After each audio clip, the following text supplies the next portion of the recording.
আজকে 3 পিস রূপচাঁদা, এই যে এই একটা বেশ বড় সড়ো সাইজ পেটে ডিম আছে মনে হচ্ছে। এখানে বন্যায় প্লাবিত জল থেকে সব ধরছে আর বিক্রি হচ্ছে।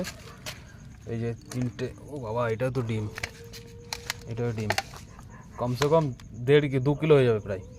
3টে রূপচাঁদা আর একটা এই যে বড় সাইজের তেলাপিয়া, এই সব মিলিয়ে 150 টাকা দামে কিনেছি। আপনারা কমেন্ট করে বলবেন যে আমরা ঠকেছি না জিতেছি। আর আরেকটা বিষয় দেখানোর, যে এখন বর্তমানে রূপচাঁদার নাম করে কিন্তু পিরানা মাছ মার্কেটে বিক্রি হচ্ছে, ওটা থেকে খুব সাবধান থাকবেন। পিরানা মাছগুলোর এই যে লালচে ভাবটা না, রূপচাঁদার এই লালচে ভাবটা থাকে না, বাকি প্রায় হুবহু একই রকম দেখতে রূপচাঁদার পিরানা মাছ। পিরানা মাছটা কালচে বেশি হয়, রূপচাঁদা মাছটা এরকম লালচে টাইপের হয়।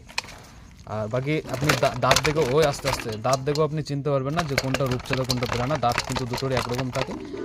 পিরানাটা একটু ভয়াবহ মতো দেখতে হয়, তবে রূপচাঁদাটা সুন্দর কিউট দেখতে হয়, এরকম লালচে হয়। পিরানায় কিন্তু কালচে টাইপের হয়।